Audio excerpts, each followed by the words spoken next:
perfection de la parole qu'on envoie qui amène la guérison. Et parce qu'il envoie sa parole et guérit, mais il n'y a pas de parole qui va guérir quand cette parole-là n'a pas atteint la perfection et l'infaillibilité du Christ. C'est pourquoi il y a des gens qui entendent la parole, mais cette parole ne fait rien en eux parce qu'il n'y a rien qui accompagne cette parole. Il n'y a pas les deux compagnons, qui est le Saint-Esprit et Jésus-Christ, qui accompagnent la parole. En dernier lieu, pourquoi est-ce que nous devons avoir ces compagnons? C'est pour assumer le rôle d'un avocat. Je dis bien, assumer le rôle d'un avocat pour les siens auprès du Père. Parce que ces rôles d'avocat, comme 1 Jean 2:1 nous dit, nous allons aller dans nos Bibles, prenons 1 Jean, pas Jean, hein, 1 Jean. Donc que personne n'aille prendre Jean, mais prenez 1 Jean. Donc quand vous allez dans 1 Jean, et vous allez remarquer dans 1 Jean 2, les tout premiers versets, il dit, mes petits enfants, je vous écris ces choses afin que vous ne péchiez point. Et si quelqu'un a péché, nous avons un avocat auprès du Père, Jésus-Christ, le juste. Bon, maintenant, toi, tu veux être un intercesseur. Au lieu d'être un bon intercesseur qui intercède comme un avocat, tu es devenu un intercesseur qui intercède comme le ministère public. Bon, mon langage peut vous sembler compliqué par rapport au fait que c'est un langage du droit. Laissez-moi m'expliquer clairement. L'avocat et le ministère public sont deux personnes différentes. Le ministère public, c'est celui qui accuse la personne et l'avocat est celui qui les défend. Bon, maintenant, quand tu es dans la position de l'intercesseur, Christ étant dans la position d'avocat, tu ne peux pas être un bon intercesseur si tu es celui qui accuse la personne, les condamne, les malmène, au lieu d'être l'avocat. Parce que l'avocat ne malmène pas, l'avocat défend, même quand c'est un criminel. L'avocat défend, ça dit que l'intercesseur, quand il commence à intercéder, il doit être dans la position d'avocat, pas dans la position du juge du ministère public, qui est celui qui accuse, et parce qu'il y a violation de la loi.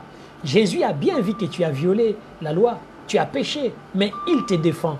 Mais maintenant, si toi tu es intercesseur et qu'on te demande d'intercéder pour un frère, d'intercéder pour une sœur, ou d'intercéder pour un pasteur, ou d'intercéder pour une église, comment est-ce que tu peux intercéder si tu n'as pas pris la position d'avocat? Parce que tu dois être celui qui défend la personne, pas celui qui l'incrimine. Or, la plupart des temps, on n'est pas des bons intercesseurs. Pourquoi? Parce que nous sommes ceux qui incriminent au lieu d'être ceux qui défendent. Un vrai intercesseur n'est pas celui qui passe son temps à accuser, n'est pas celui qui passe son temps à condamner, mais c'est quelqu'un qui passe son temps à défendre. Et les vrais intercesseurs ou les personnes qui veulent être dans l'intercession doivent être des gens qui sont prêts à prendre des défenses, même des gens accusés à tort ou à raison. Parce que quand nous sommes devant le Seigneur, on a péché ou on n'a pas péché. Mais le Seigneur intercède pour nous. Et pour que vous atteigniez cette dimension, comme dit le frère Roger, c'est vraiment un changement de cœur. C'est vraiment un changement de cœur. Regardez, je n'ai rien contre tout ce que les gens disent, tout ce que les gens peuvent dire. C'est leur droit. Mais comment pouvez-vous concevoir qu'une personne qui se dit qu'il est dans le Seigneur, mais qui passe son temps à descendre ceux qui sont dans le Seigneur, au lieu de se mettre à genoux et de prier pour que ces gens changent? Parce que Jésus, là où il est en tant qu'intercesseur, ne nous a jamais condamnés et il ne nous condamne pas. Il a même dit, il n'y a plus de condamnation pour ceux qui sont en Christ.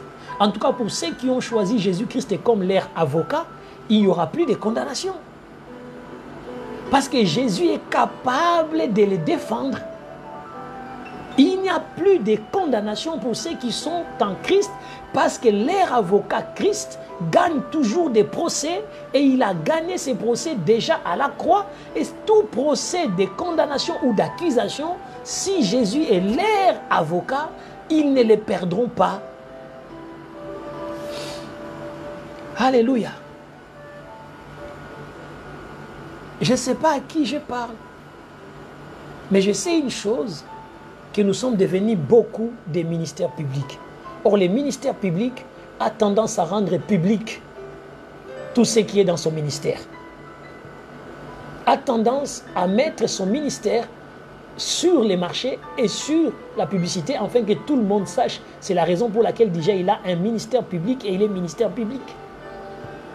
Tout public. Mais nous avons un Dieu puissant qui est un avocat. Or, les dossiers de l'avocat ne sont pas publics, mais ce sont des dossiers secrets.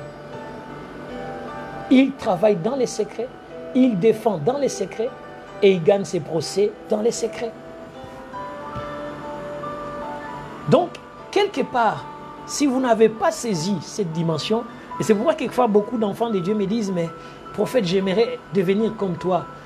Mais devenir comme moi, c'est vraiment la transformation du cœur. Il faut que ton cœur subisse toutes sortes des épreuves. Il faut que tu passes dans des épreuves que tu n'as même pas d'idée pour que ton cœur soit totalement éprouvé. C'est vraiment, Dieu éprouve vraiment ton cœur. Il faut que ton cœur soit éprouvé et que Dieu sonde terrain et qu'il puisse se rendre compte que dans les épreuves aussi douloureuses, aussi pénibles, aussi impossibles même de les attribuer à l'homme, mais tu mets ta foi en Christ parce que tu as deux compagnons que tu ne dois jamais perdre. Jésus-Christ, les justes, et le Saint-Esprit, les paraclés. Devons-nous nous poser encore la question, sommes-nous vraiment des vrais intercesseurs? Vous avez remarqué comment, avec notre ministère public, nous avons détruit des églises, nous avons détruit des foyers, nous avons détruit des maisons. Pourquoi? Parce que nous n'avons jamais exercé un ministère d'avocat, mais nous avons exercé un ministère public. Et comme lui, il travaille pour l'État, il ne travaille pas pour vous. Et il doit faire de sorte que l'État puisse vous incriminer. Il doit faire de sorte que le monde puisse vous incriminer. Mais Jésus n'a jamais cherché que le monde vous incrimine, mais Jésus cherche que ce que le monde vous a fait, que lui vous fasse du bien. Posons-nous beaucoup de questions. Quand vous avez dans votre langue ou dans vos langages l'habitude d'accuser, de parler toujours négativement pour les autres, d'accuser toujours, vous devez travailler votre cœur. C'est qu'il y a un problème dans votre cœur que vous devez d'abord arranger pour que vous puissiez voir les biens de tout le monde et que vous parlez toujours pour les biens. Et que vous fassiez toutes choses d'abord pour faire avancer les biens. Même dans vos corrections, vous visez toujours les biens. C'est très très important. Et tant que vous êtes tout le temps en train de chercher à descendre ou à annuler ou à détruire quelque chose, vous êtes un ministère public. Et un ministère public ne fait pas long feu devant Jésus. Il peut faire long feu devant les hommes, mais pas devant Christ. Pardonnez-moi de prendre cet exemple. Et parce que vous savez, c'est par les témoignages des grands ou de nos aînés qu'on apprend. Regardons ces ministères publics qui étaient les ministères très puissants d'ailleurs, parce que c'était connu de tout le monde, les ministères des... bon, Dieu me dit d'émettre, je mettais. Ok. Et donc, quand vous exercez un ministère public, vous n'irez pas très loin parce que les ministères publics finissent toujours par se dissocier avec les ministères des vrais avocats, qui est lui, l'avocat qui est auprès du Père et qui intercède. Donc, soyez des intercesseurs et choisissez ces deux compagnons, parce que si vous n'avez pas ces deux compagnons, vous serez en mal dans beaucoup de choses. Et ces deux compagnons, nous avons besoin d'eux. Aujourd'hui, peut-être avec la grâce de Dieu, nous allons nous arrêter. Et je vais essayer quand même de vous donner du temps, de vous reposer, parce que nous sommes dans un temps où beaucoup de choses ont été décrétées par rapport à la parole. Donc, très prochainement, avec la grâce de Dieu, je pourrais peut-être l'introduire, pourquoi pas, Mais vous avez remarqué que si nous voulons aller loin en tant qu'intercesseurs, il y a des principes ou des techniques de l'art et des connaissances de l'art de l'intercesseur que nous devons acquérir. Et donc, on verra avec la grâce de Dieu les intercesseurs aussi puissants que nous connaissons à la personne de Christ et Jésus. Puisque maintenant, nous connaissons les compagnons, alors nous devons voir aussi comment on va fonctionner avec ces compagnons. Notre premier compagnon que nous verrons, qui est Jésus-Christ, nous allons essayer de comprendre comment travailler avec ses compagnons, comment aller jusqu'à très loin avec ses compagnons. C'est qu'avec, à la lumière de ces enseignements, nous pouvons nous rendre compte qu'aujourd'hui, nos églises sont remplies de gens qui, si le Seigneur vient, bon nombre iront en enfer. Bon nombre, pardonnez-moi de le dire, mais bon nombre iront en enfer.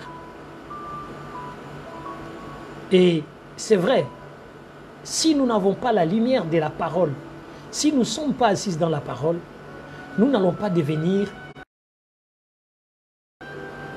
Parce qu'aujourd'hui, quel que soit l'endroit où je peux aller et qu'on me dit tu vas devenir intercesseur, je sais ce que c'est un intercesseur et je sais que je dois faire un intercesseur et je sais comment est-ce qu'un intercesseur doit travailler. Donc, bon nombre d'entre nous, quelquefois nous disons que j'intercède pour ma maison, j'intercède pour mon mari, j'intercède pour ma femme, j'intercède pour mes enfants. Mais posez-vous la question si vraiment vous êtes des intercesseurs et c'est pourquoi peut-être les prières que vous faites ne sont que des prières, des supplications qui n'ont jamais atteint le niveau des prières d'intercesseurs. Parce que quand vous commencez à prier, quand vous commencez à faire des prières, vous passez tout votre temps à condamner, à critiquer, à ceci. Mais il y a un certain moment, vaut mieux passer votre temps à corriger qu'à condamner. Prenez du temps à corriger parce que la parole s'accompagne avec la correction. La parole ne s'accompagne pas avec la condamnation. La parole s'accompagne avec la correction et l'instruction. La Bible dit que cette parole de Dieu nous est donnée pour nous corriger et nous instruire, pas nous condamner. Donc vous voyez, il y a des dimensions. Quand vous ne maîtrisez pas la parole, vous pouvez faire beaucoup de dégâts. Et aujourd'hui, remettons-nous un peu en question. Posons-nous cette question. Sommes-nous vraiment des vrais intercesseurs? Alors si nous ne le sommes pas, prends rendez-vous.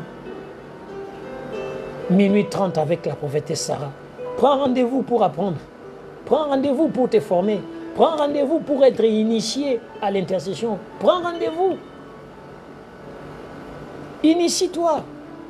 Tu vas savoir comment te tenir à la brèche pour ta famille, comment te tenir à la brèche pour tes enfants, comment te tenir à la brèche pour ton mari, comment te tenir à la brèche. Et maintenant que tu sais qu'il ne faut pas que tu puisses avoir peur et il ne faut pas que tu puisses t'épouvanter, donc maintenant tu connais un peu les travail.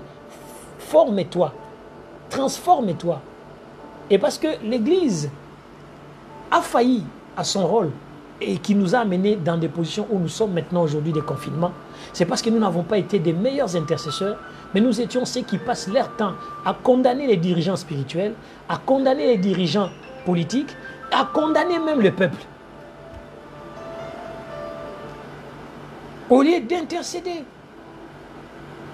au lieu d'élever l'intercession, nous allons passer tout notre temps à passer des condamnations. Telles condamnent. Donc il y a des condamnations des dirigeants spirituels, des condamnations des dirigeants politiques, il y a des condamnations des peuples, ce qui fait que l'esprit, l'âme et le corps de la nation ne peuvent pas devenir disciples. Parce que pour les rendre disciples, il faut intercéder. Or, nous voulons rendre la nation disciple. Mais pour que la nation soit les disciples, il faut que nous puissions d'abord transformer son âme et guérir son corps. Aujourd'hui, par exemple, la guérison du corps, c'est vraiment enlever la corruption. Et transformer l'âme, c'est vraiment amener l'obéissance. Et quand on doit faire asseoir l'esprit, c'est amener la soumission à Dieu.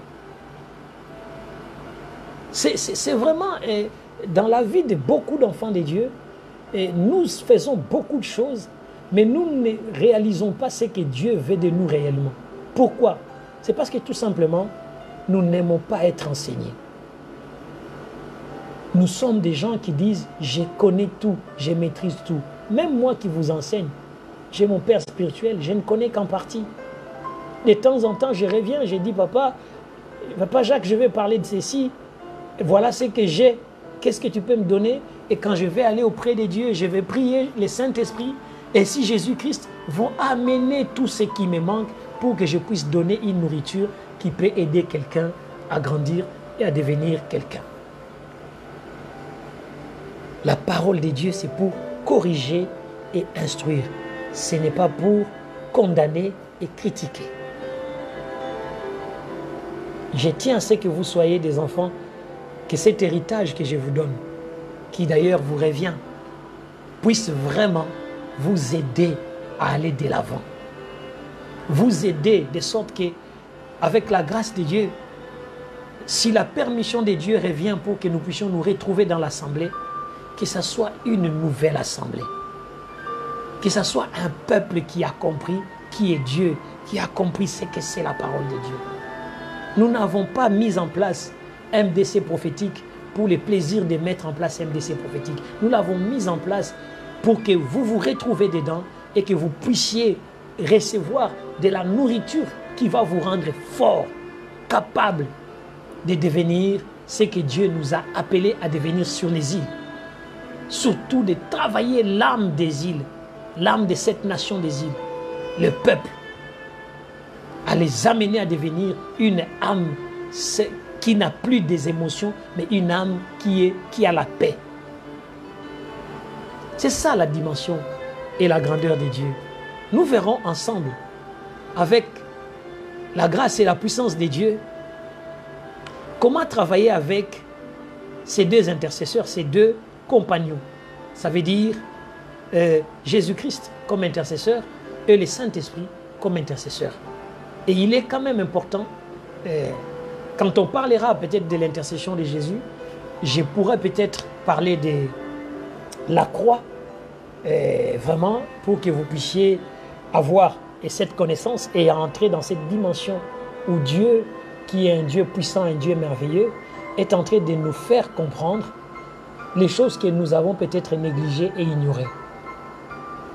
Il faut que les dieux grands, les dieux tout-puissants, le seul et l'unique qui change et qui nous amène des connaissances aussi, je dirais merveilleuses, parce que c'est des merveilles de Dieu que nous sommes en train de recevoir, puisse faire que ça ne reste pas seulement, nous ne restons pas seulement des auditeurs oubliés, mais surtout nous soyons des enfants qui vont pratiquer Dieu.